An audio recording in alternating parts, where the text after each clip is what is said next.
കല്ലുകൊണ്ട് നിർമ്മിച്ച നാണയങ്ങൾ.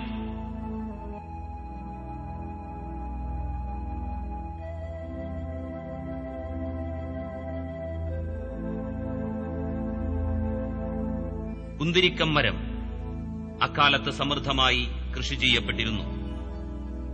ഇതിന്റെ കറ സുഗന്ധദ്രവ്യങ്ങളും ഔഷധങ്ങളും നിർമ്മിക്കാൻ കയറ്റുമതി ചെയ്ത് സമ്പൽ സമൃദ്ധിയിലേക്ക് ഉയർന്ന ആദ് സമുദായം ബിംബാരാധനയും സത്യനിഷേധവും തുടർന്നപ്പോൾ ഹൂദ് നബി അള്ളാഹുവിന്റെ ശിക്ഷയെക്കുറിച്ച് അവർക്ക് മുന്നറിയിപ്പ് നൽകി. അതും അവർ നിഷേധിച്ചു തള്ളുകയാണ് ഉണ്ടായത്. ഹൂദ് നബിയെയും വിശ്വാസികളെയും രക്ഷപ്പെടുത്തിയ ശേഷം അള്ളാഹു അവരെ നശിപ്പിച്ചു കളഞ്ഞു. അധ്യായം 69 അൽ-ഹാഖ 6-7 സൂക്തങ്ങൾ. وَأَمَّا عَادٌ فَأُهْلِكُوا بِرِيحٍ صَرْصَرٍ عَاتِيَةٍ سَخَّرَهَا عَلَيْهِمْ 7 لَيَالٍ و8 أَيَّامٍ حُسُومًا فَتَرَى الْقَوْمَ فِيهَا صَرْعَىٰ كَأَنَّهُمْ أَعْجَازُ نَخْلٍ خَاوِيَةٍ. എന്നാൽ ആദ് സമുദായം അത്യുഗ്രമായ കൊടുങ്കാറ്റുകൊണ്ട് നശിപ്പിക്കപ്പെട്ടു. തുടർച്ചയായ 7 രാത്രിയും 8 പകലും ആ കാറ്റ് അവരുടെ നേർക്ക് അവൻ തിരിച്ചുവിട്ടു. അപ്പോൾ കടപുഴകി വീണ ഈത്തപ്പന തടികൾ പോലെ ആ കാറ്റിൽ ജനങ്ങൾ വീണുകിടക്കുന്നതായി നിനക്ക് കാണാം. തീർത്തും ശൂന്യമായ മരുഭൂമിയാണ് ഉബാറിന് ചുറ്റും. അന്നത്തെ കൊടുങ്കാറ്റിനെ തുടർന്ന് മണൽ മൂടിപ്പോയ അവരുടെ വാസസ്ഥലങ്ങളിൽ കുറച്ചു മാത്രമേ മണൽ നീക്കി കണ്ടെത്തിയിട്ടുള്ളൂ. ഇനിയും മണൽ നീക്കിയാൽ മൺമറഞ്ഞുപോയ അവരുടെ വാസസ്ഥലങ്ങൾ കണ്ടെത്തുവാൻ സാധിക്കും. സമ്പൽ സമൃദ്ധിയിൽ മതിമറക്കുന്ന മനുഷ്യരെ ചരിത്രത്തിൽ നിന്ന് പാഠം ഉൾക്കൊള്ളുക.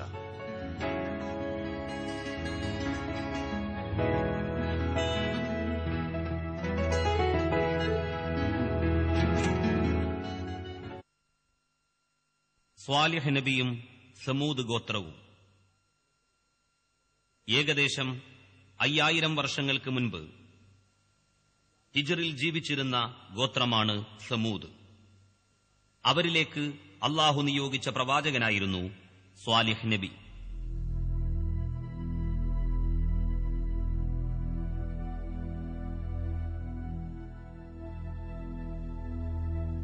സൗദി അറേബ്യയിലെ മദാഇൻ സ്വാലിഹിൽ പാറ വെട്ടിത്തുരന്ന് നിർമ്മിച്ച അവരുടെ ഗുഹാഭവനങ്ങൾ ഇപ്പോഴും നിലനിൽക്കുന്നു.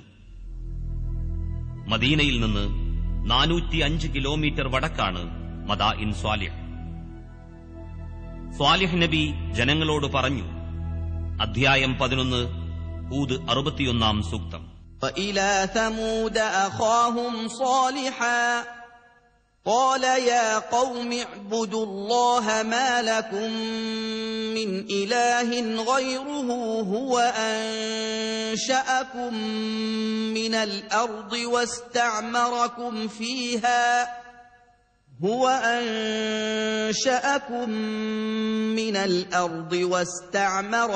فِيهَا فَاسْتَغْفِرُوهُ ثُمَّ تُوبُوا إِلَيْهِ إِنَّ رَبِّي قَرِيبٌ مُجِيبٌ.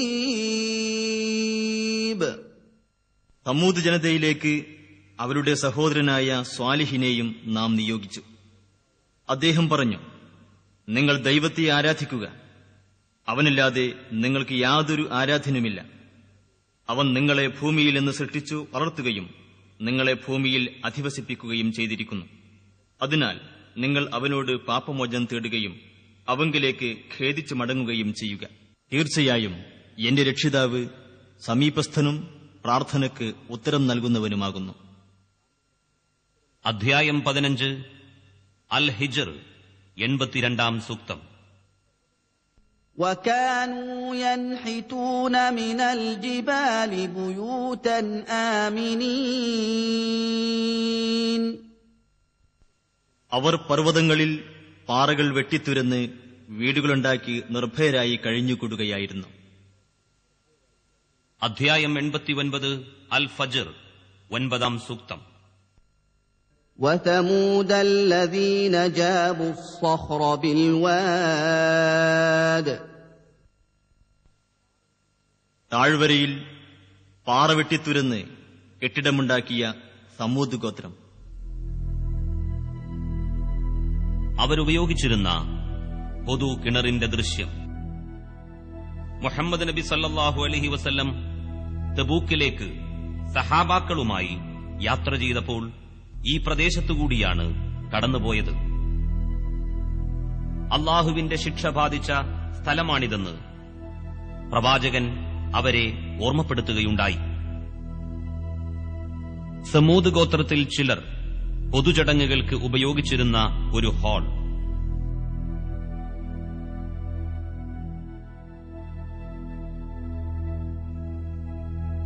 അവരുപയോഗിച്ചിരുന്ന പാത്രങ്ങൾ അൽ ഉല മ്യൂസിയത്തിൽ.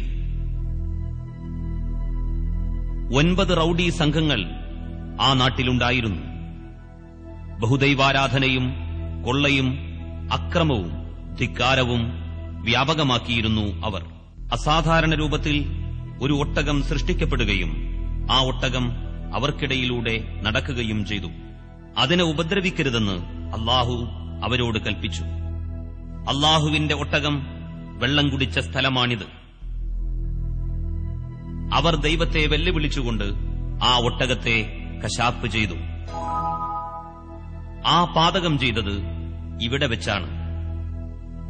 പുലർച്ചെ ദൈവിക ശിക്ഷ അവരെ പിടികൂടുക തന്നെ ചെയ്തു. അധ്യായം 11 ഹൂദ് 67-ാം സൂക്തം. وأخذ الذين ظلموا الصيحة فأصبحوا في ديارهم جاثمين. അക്രമം പ്രവർത്തിച്ചവരെ ഘോരശബ്ദം പിടികൂടി. അങ്ങനെ പ്രഭാതത്തിൽ അവർ വീടുകളിൽ കമിഴ്ന്നു വീണ അവസ്ഥയിലായിരുന്നു.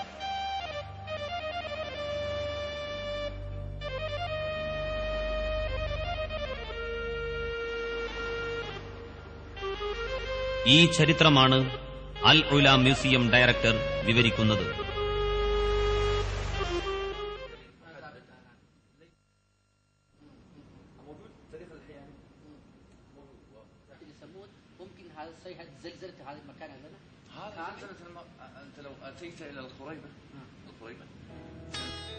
ഭൗതിക ജീവിതത്തിൽ മതിമറന്ന ആധുനിക മനുഷ്യരെ, കൊട്ടാരതുല്യമായ നിങ്ങളുടെ ഭവനങ്ങൾ നിങ്ങളുടെ മേൽ തകർത്തു വീഴ്ത്താൻ പടച്ചവന് പ്രയാസമില്ലെന്ന് ഓർക്കുക.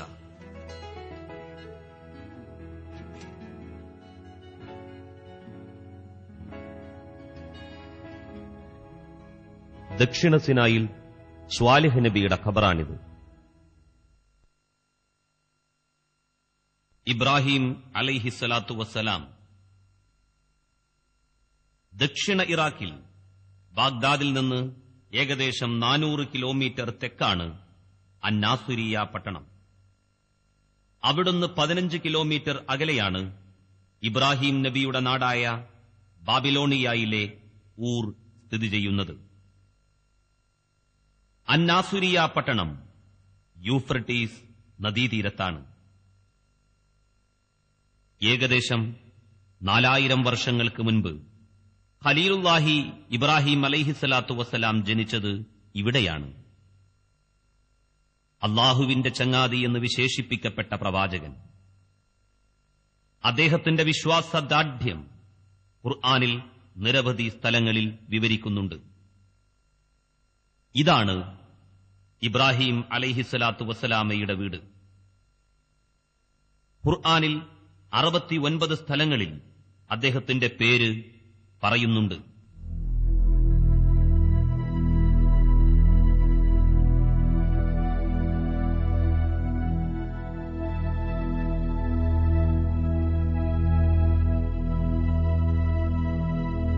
ഊറിന്റെ കാവൽക്കാരനായി ഇബ്രാഹീമിന്റെ ജനത കരുതിയ ചന്ദ്രദേവനെ ആരാധിക്കാൻ നമ്രൂദ് രാജാവ് നിർമ്മിച്ചതാണ് ഈ ക്ഷേത്രം. പിൽക്കാലത്ത് ഇത് പുതുക്കിപ്പണിതു.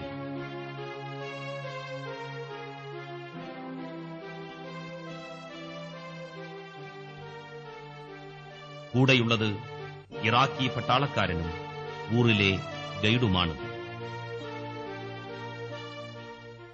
5000-ഓളം ദേവീദേവന്മാരെ ആരാധിച്ചിരുന്ന സ്വന്തം ജനതയോടും പിതാവിനോടും